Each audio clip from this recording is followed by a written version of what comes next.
domingo passado eu disse que ia falar sobre esta situação no Médio Oriente, não de política, mas de Bíblia, mas daquilo que Deus diz. E de facto alguns irmãos pediram para eu falar sobre isso. E vocês sabem que a igreja também é um lugar onde nós devemos aprender não apenas a vivermos connosco próprios, com o próximo e na relação com Deus, mas também na relação com a sociedade. E não vivemos isolados numa redoma, nós vivemos num mundo que é este mundo, não é um mundo de há 50 anos, nem de há 100 anos. É este mundo, atualmente.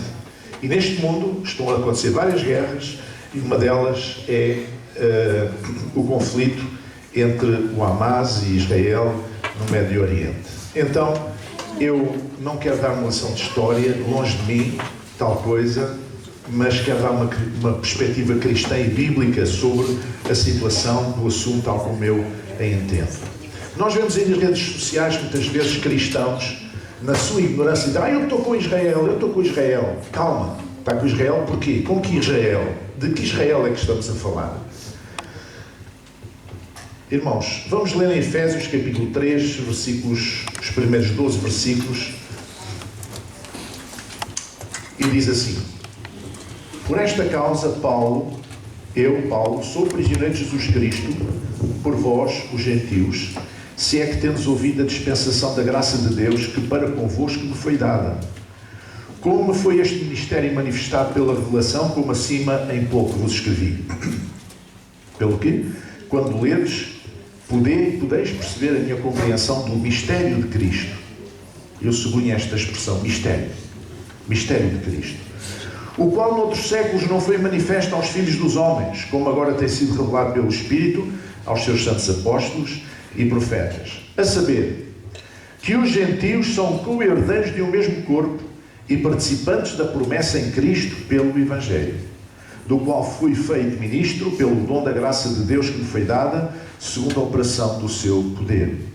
A mim, o mínimo de todos os santos, me foi dada esta graça de anunciar entre os gentios, por meio do Evangelho, as riquezas incompreensíveis de Cristo.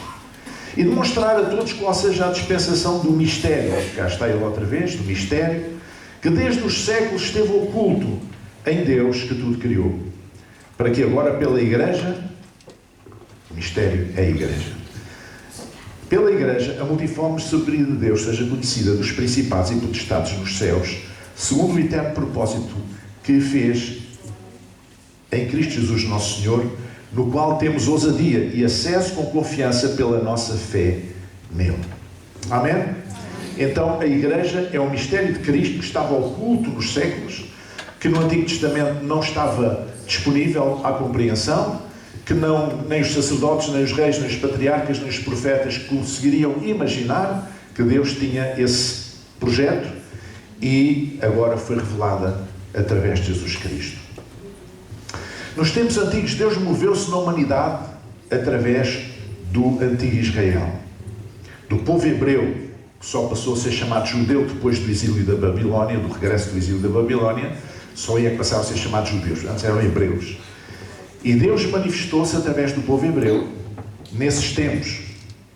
Esses tempos eram tempos dos deuses étnicos, ou deuses tribais. Todos os povos cananitas, os povos de Canaã, e outros, noutros lugares, tinham vários deuses. Uma deusa normalmente para a fertilidade, um deus da guerra, um deus de não sei o quê, dos trovadas, pronto. Tinham vários deuses. E eram deuses daquele povo. Eram deuses específicos daquele povo.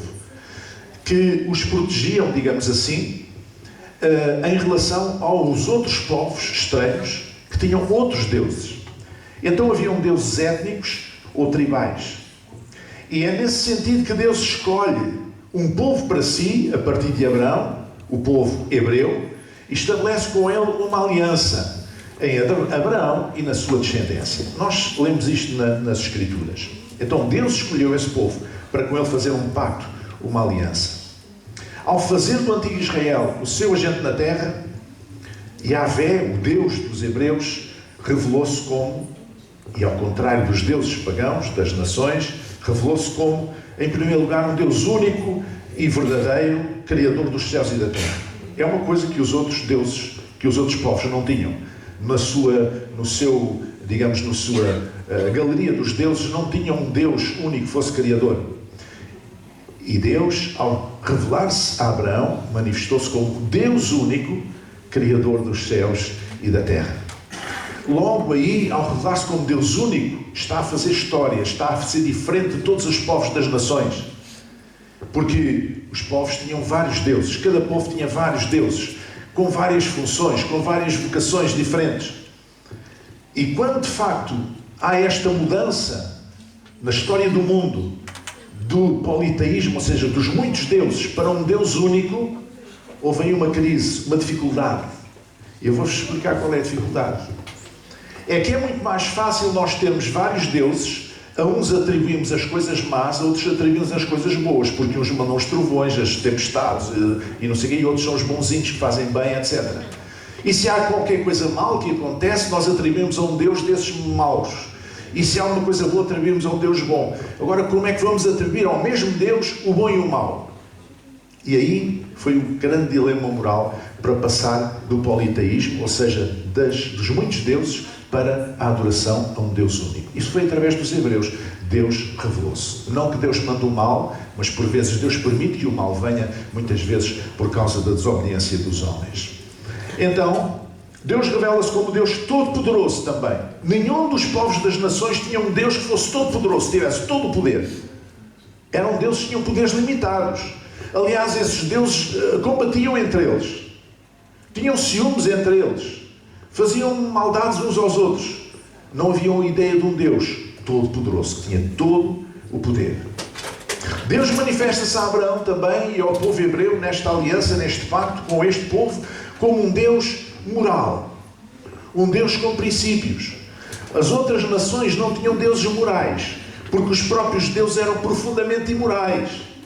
Eram profundamente falsos para com os outros, eram maus uns para com os outros, faziam a maior espécie de patifarias e, portanto, não havia um sentido moral. Mas Deus, ao manifestar-se, ao revelar-se ao povo de Abraão, a Abraão e ao seu povo, ao povo hebreu, Ele manifesta-se como um Deus moral. Mas mais, Ele manifesta-se também como um Deus de relação. Um Deus relacional. Um Deus que se dá à relação. Mesmo no Antigo Testamento, Deus dava-se à relação com o seu povo. Através do patriarca, através dos profetas, através dos reis, através dos sacerdotes, Ele relacionava-se, Ele falava com o seu povo. Isto também não era comum acontecer nos povos, nos deuses do paganismo, nos deuses pagãos. Eles não falavam com ninguém. Eles viviam a sua vida e agiam de acordo com a sua natureza, digamos assim. Um Deus relacional. Mas ainda Ele manifestou-se como um Deus de propósito. Um Deus de promessas. Ele disse a Abraão que daria uma grande descendência e daria uma terra que manda leite e mel à sua descendência. Os outros deuses dos povos pagãos não tinham este propósito. Não eram deuses de propósito, eram deuses de circunstância, eram deuses do momento. Eram deuses que agiam no momento. Não eram deuses que tivessem um propósito. E Deus relaciona-se com Abraão e a sua descendência neste sentido. Mas o que é que aconteceu? Aconteceu que Israel falhou em toda a linha. O antigo Israel falhou em toda a linha. Desrespeitou a lei de Moisés e a lei era uma espécie de espelho moral. A lei foi dada para que as pessoas entendessem que não conseguiam cumprir sozinhos, pelos seus méritos, cumprir toda a lei. E quem falhasse num ponto da lei, falhava em toda a lei. Mas eles não conseguiram entender isso. E muito mais tarde, nos dias de Jesus, nós vamos encontrar os religiosos a gabarem-se que cumpriam a lei, sabendo que não cumpriam parte da lei. E Jesus confrontava-se com eles. O antigo Israel falhou. Quando nós temos um pacto, uma aliança, há obrigações de ambas as partes. Há direitos e obrigações. Se uma das partes falha, o que é que acontece a esse pacto? Rompe-se. Deixa de haver pacto. Israel desrespeitou a lei e perseguiu e matou os profetas do Senhor. Quando Deus levantava um homem para falar em seu nome, para falar à nação de Israel, quer no reino do sul, depois da separação, quer no reino do norte, Ele levantava profetas, tanto num lugar como no outro, para falar à nação, para exortar o povo, para que eles se arrependessem, para que eles mudassem o seu caminho, para que eles observassem a vontade de Deus, cumprissem a lei, etc., a lei de Moisés. E perante isso, o que é que eles fizeram? Perseguiram os profetas, mataram os profetas. E isto está descrito de uma maneira muito bonita, muito interessante na parábola da vinha. Um dia, um lavrador, tinha grandes terras, foi viajar com a sua família e com alguns dos seus servos e deixou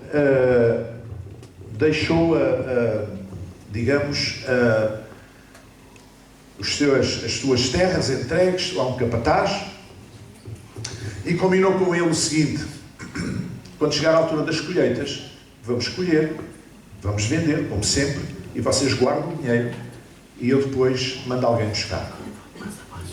E assim fez. Chegou o tempo das colheitas, eles fizeram a colheita, venderam, e o dono das terras enviou alguém para ir buscar o fruto da colheita. Mas eles não quiseram dar. E enviou outro e não quiseram dar. Enviou outro e não quiseram dar. Até que ele pensou assim: espera aí, eu vou mandar o meu próprio filho, que eles vão te respeitar, o meu filho é como se fosse eu. E mandou o filho. O que é que eles fizeram? Quando viram o loja, olha o filho do patrão. Pá, malta, se a gente matar o filho do patrão, ficamos com isto para nós. Isto era uma imagem do antigo Israel. Israel matou os profetas, os enviados do dono das terras, não lhes dando o que era devido, e matou o filho. Deus enviou o seu filho unigênito a este mundo e ele foi morto. Então Israel saiu fora da vontade de Deus, e desde então Deus estabeleceu uma aliança, uma nova aliança em Jesus Cristo, aberta também aos gentios. E o apóstolo Paulo foi o grande apóstolo dos gentios, um homem que andou por todas as terras fora de Israel, abrindo comunidades cristãs e igrejas, anunciando o Evangelho do Reino, e deixou um trabalho tremendo à volta dele, e deu a sua vida por causa desse trabalho. Deus, nesta nova aliança, neste novo pacto, que substitui o anterior, e o que é que ele fez? Derrubou a barreira de separação entre judeus e gentios. E é por isso que diz lá, e eu vou ler, o texto deve estar aí, visível: portanto, lembrai-vos que vós no outro tempo eram gentios na carne, e chamados incircuncisão pelos que na carne se chamam circuncisão, feita pela mão dos homens, que naquele tempo estáveis sem Cristo, separados da comunidade de Israel, estranhos às alianças da promessa, não tendo esperança e sem Deus no mundo. Mas agora em Cristo Jesus, vós que antes estáveis longe, já pelo sangue de Cristo chegastes perto, porque Ele é a nossa paz, o qual de ambos os povos fez um. De ambos os povos fez um. De ambos os povos fez um. Amém. Amém. E derrubando a barreira de separação que estava no meio, na sua carne desfez a inimizade, isto é, a lei dos mandamentos, que consistia em ordenanças, para criar em si mesmo, dos dois povos, um novo homem, fazendo a paz. Isto chama-se igreja. Pode ouvir um amém? Amém? E pela cruz reconciliar ambos com Deus em um corpo, matando com ela as inimizades. E vindo ele, evangelizou a paz, a vós que estáveis longe e aos que estavam perto, porque por ele ambos temos acesso ao Pai em um mesmo Espírito. Assim que já não sois estrangeiros nem forasteiros, mas concidadãos dos santos e da família de Deus, edificados sobre o fundamento dos apóstolos e dos profetas, de que Jesus Cristo é a principal pedra da esquina, no qual todo o edifício, bem ajustado, cresce para templo santo do Senhor, no qual também vós, juntamente, sois edificados para a morada de Deus em Espírito. Então, irmãos, por isso, os cristãos não são menos importantes para Deus do que os judeus. Nada devemos aos judeus. Irmãos, Deus não tem filhos e enteados. Os judeus não são filhos e os cristãos enteados. Isso não existe. Posso ouvir um amém? Deus só tem filhos, não tem enteados. Entretanto, algumas igrejas de cristãos de hoje caíram em algumas aberrações, Como, por exemplo, ao não compreender que a Igreja é o povo de Deus, hoje, ao não compreender esta nova aliança que substitui a anterior, Cristo cumpriu em si toda a lei e diz o apóstolo Paulo que nos libertou da maldição da lei. É por isso que nós não temos que guardar a lei de Moisés, porque a lei que nos é proposta é a lei do Espírito de Cristo, de vida em Cristo Jesus, ou a lei do amor. Então nós estamos noutra dimensão, estamos noutro pacto, noutra aliança. Nós somos o povo de Deus, que inclui tanto pessoas de origem gentia como de origem judaica convertidos a Deus, convertidos a Jesus. Então algumas igrejas começaram a fazer coisas, a imitar práticas judaicas, como por exemplo, alguns líderes usarem o kippah, aquela coisinha em cima da cabeça, que é típico dos judeus. Disparate. Como arranjarem uma arca da aliança e virem pela coxia, pessoas com ela às costas e as pessoas a estender a mão. Uma prática judia, não tem nada a ver com a igreja, é uma aberração. Quase a adoração ao menorá, não é? Ou aquele candelabro de ouro que era lá do templo. Usam e abusam da bandeira de Israel, deste Israel, já vamos falar disto, e aqui está a grande confusão. O templo de Salomão, como o da Iurde lá em São Paulo, não é?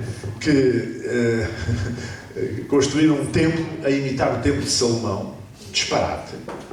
Nós não temos que reconstruir o templo de Salomão, nós temos que construir o templo de Deus em nós, é um templo espiritual. E as vestes sacerdotais e levíticas. Outros espiritualizam abusivamente as viagens à Terra Santa. Já disse aqui aos irmãos que eu não estou muito interessado em ir à Terra Santa, porque se eu for ao sítio onde supostamente Jesus morreu, está lá uma igreja em cima. Se for supostamente ao sítio onde Jesus ressuscitou, está lá uma igreja em cima. Se for supostamente ao sítio onde supostamente Jesus nasceu, está lá uma igreja em cima. Para ver igrejas, veja aqui. Não preciso de ir a Israel. Não é? Este espírito de... como é que se diz? A Igreja Católica faz as peregrinações e tal. E a gente parece que andamos a imitar. Não é? Outros vão até ao ponto de querem ser rebatizados no Rio Jordão, pensando que o batismo no Rio Jordão é mais batismo do que o batismo ali no Rio ou qualquer coisa assim. Não é nada. Não é nada. Não tem nada a ver. E relativamente a esta guerra, eu gostava de dizer aos irmãos o seguinte, porque há muita confusão aí. O atual Estado de Israel, iniciado em 1948, não é o antigo Israel. São duas entidades diferentes, são duas coisas diferentes. Ok? Tem nada a ver. Quando as pessoas dizem, Israel está a falar de uma nação como outra qualquer. Eu não sei se há 5% ou 10% sequer de cidadãos do atual Estado de Israel sejam crentes em Deus sequer. Duvido. E de certeza que a esmagadora maioria não cumpre sequer a lei de Moisés. Ou seja, não são judeus na essência, são judeus na tradição. Como há tanta gente que se diz católica por tradição, mas não pratica nada do catolicismo. São coisas diferentes. O antigo Israel tinha uma aliança com Deus em Abraão. Essa aliança foi suspensa, porque o próprio Israel atraiçoou e derrubou essa aliança. O que agora é uma outra coisa. E mesmo que fosse o antigo Israel, eles tinham rompido essa aliança com Deus. Que diremos, pois? Que os gentios que não buscavam a justiça alcançaram a justiça? Lá em Romanos 9 diz assim: sim, mas a justiça que é pela fé. Mas Israel que buscava a lei da justiça não chegou à lei da justiça. Paulo diz aos Romanos que Israel que buscava a lei da justiça, isto é, cumprimento da lei de Moisés, não chegou à lei da justiça. Porquê? Porque não foi pela fé, mas como que pelas obras da lei, pois tropeçaram na pedra de tropeço, como está escrito: eis que ponho em Sião uma pedra de tropeço, uma rocha de escândalo, e todo aquele que crer nela não será confundido. Está a falar de Jesus. E mais adiante, no versículo 27, diz: também Isaías clama acerca de Israel: ainda que o número dos filhos de Israel seja como a areia do mar, o remanescente é que será salvo. É claro que há uma certa simpatia nos meios cristãos por Israel e pelos judeus. Há quase uma romantização, não é? De Israel pelos cristãos. Mas há razões para isso. Uma das razões é que nós temos a Bíblia hebraica, o Antigo Testamento, nas nossas Bíblias. Pronto, essa é uma das razões. Outras das razões é que a fé cristã saiu de dentro da fé judaica. É outra das razões. Porque Jesus Cristo, e esta é outra razão, era judeu e os apóstolos também. Então há uma certa romantização à volta dos judeus e de Israel. E há até uma teologia escatológica, uma teologia sobre as últimas coisas, os últimos acontecimentos, que liga a Igreja a este Israel. E eu rejeito essa teologia, porque ela não tem fundamento. Vocês sabem que também os xiitas, no outro dia chamaram-me para comentar do ponto de vista religioso, como pessoa que trabalha na área de ciência das religiões, sobre o conflito em Israel e com os palestinianos. E eu disse lá uma coisa que as pessoas ficaram muito admiradas. Sabem que uma grande parte, ou uma parte, dos muçulmanos, os xiitas, têm a mesma ideia do Messias, né? Do Messias, só que eles chamam-lhe Mahdi, e eles pensam que é preciso fazer guerra, é preciso fazer confusão para que o Messias venha mais rapidamente, para instaurar um tempo de paz e de justiça e não sei o quê. Os muçulmanos têm esta ideia, ou parte deles tem esta ideia. E é por isso que está a acontecer aquilo que está a acontecer. Em que se está a criar problemas, em que se está a deitar fogo em cima da gasolina, para ver se o tal Messias deles vem depressa para instalar um reino de paz e justiça. Então, cuidado com essa teologia. Cuidado com essa teologia. Tanto Hamas como Israel têm comportado mal. Têm-se comportado como se fossem Deus, a tirar a vida às pessoas. O Hamas fez aquele ataque ignóbil, matou não sei quantas pessoas, crianças, bebés, mulheres, crianças, idosos, indiscriminadamente, dando lugar ao ódio. E agora estamos a ver Israel a fazer a mesma coisa, a arrasar completamente a faixa de Gaza, incluindo a bombardear hospitais, ambulâncias e tudo o que calhar. E estão a morrer também muitas crianças, muitas mulheres, muitos idosos, muita gente. Ambos estão a fazer mal. Ambos estão a comportar-se como se fossem Deus, a tirar a vida a seres humanos, e nós não podemos apoiar isso, seja quem for. Seja o Hamas, seja Israel, seja quem for, nós não podemos apoiar tal coisa. E depois há a hipocrisia das grandes potências, que vende as armas a todos os lados que estão em conflito, a potenciais conflitos, a potenciais beligerantes, de guerras que ainda não aconteceram, mas que vão acontecer. Eles vendem as armas. Os que se assentam no Conselho de Segurança das Nações Unidas, os Estados Unidos, a França, a Inglaterra, todos esses grandes países, a Alemanha, fazem armas, produzem armas, munições, instrumentos de morte que vendem a estes países. E depois vão se sentar a fazer conferências de paz. Hipocrisia. Hipocrisia. E perante este quadro, o que é que nós podemos fazer então? Como cristãos só temos uma posição: não tomar partido. Todos se portam mal. Todos têm as suas razões. Os palestinianos têm as suas razões. Israel tem as suas razões. Aqueles que são mais simpatizantes dos palestinianos poderiam dizer um rol de razões de queixa. E com fundamento contra Israel. Aqueles que são simpatizantes de Israel poderiam dar um rol de razões de queixa contra os palestinianos e outros árabes. E com razão. Mas nós não temos de tomar partido. Justificar todos os crimes de Israel com a teoria de Canaã, da terra que Deus deu e que estavam lá há 3.500 anos, é simplesmente ridículo. Sabe porquê? Porque a América também era dos índios antes de chegarem lá os europeus. E onde é que estão os índios americanos agora? Portugal também era dos celtas e dos visigodos. Onde é que eles estão?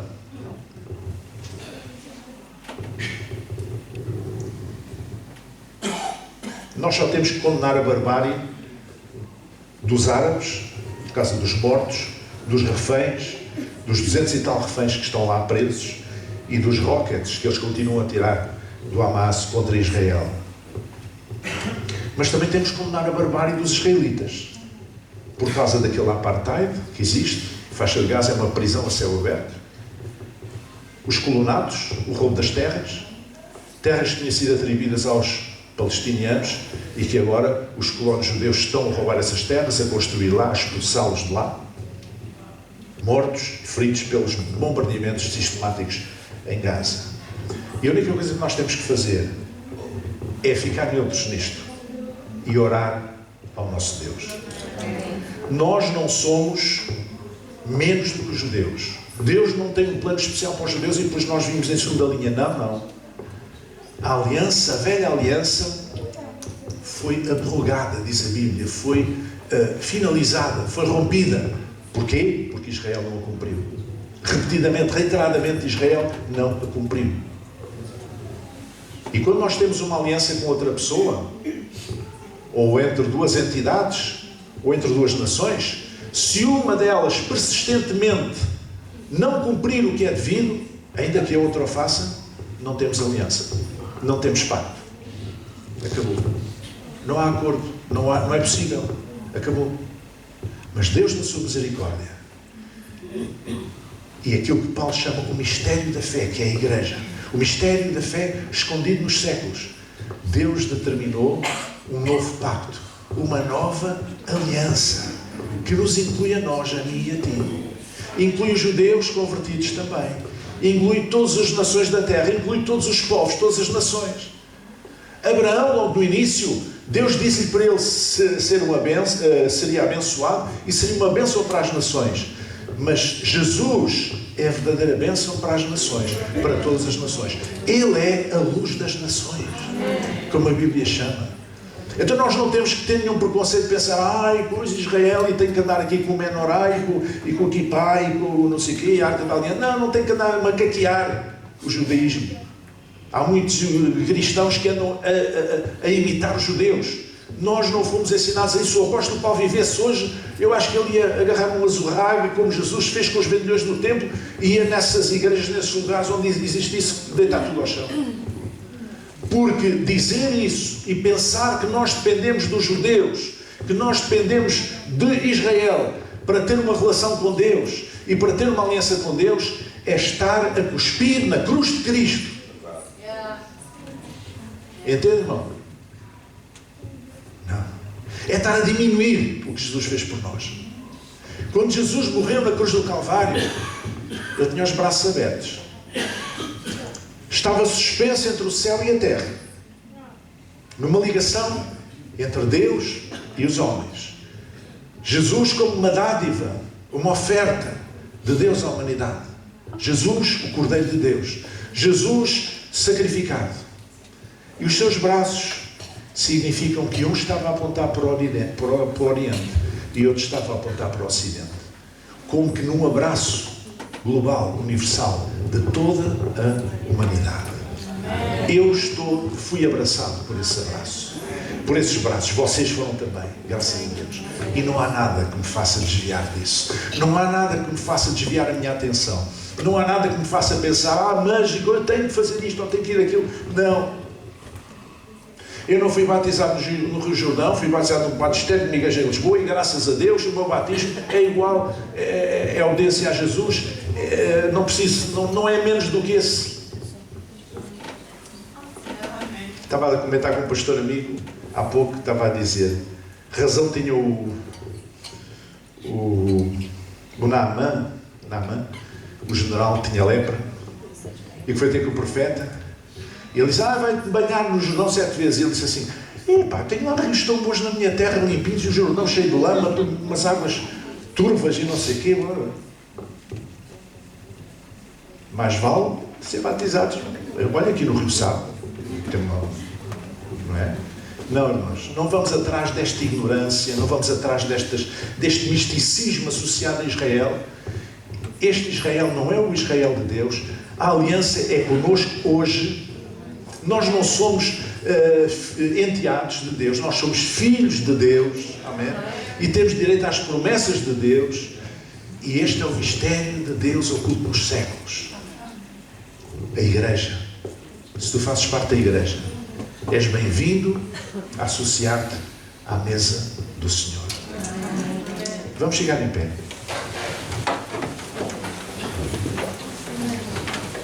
Vou pedir aos irmãos diáconos para virem à frente, para prepararem a ceia rapidamente. Vamos orar. Senhor nosso Deus e Pai, esta manhã nós queremos te agradecer porque somos parte desta nova aliança, deste novo pacto, Senhor, que tu criaste com todo aquele que crê, através da fé. Porque nós somos justificados pela fé e não pelas obras da lei, Senhor. Te agradecemos porque nos tens dado esta revelação, Senhor.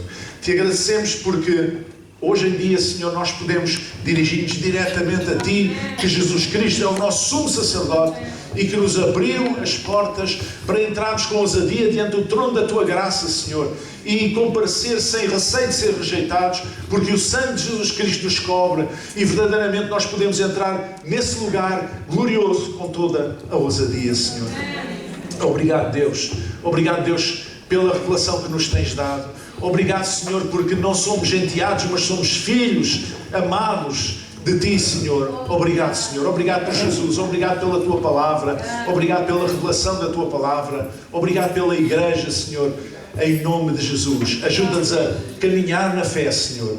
E quando vamos rodear a Tua mesa, Senhor, verdadeiramente que o possamos fazer com toda a ousadia também, com alegria e verdadeiramente com alegria no nosso coração, Senhor, sabendo que somos parte desta aliança e que este pão que vamos tomar e este cálice que vamos tomar, Senhor, são os símbolos desta nova aliança à qual nós fomos chamados e na qual nós somos parte, Senhor.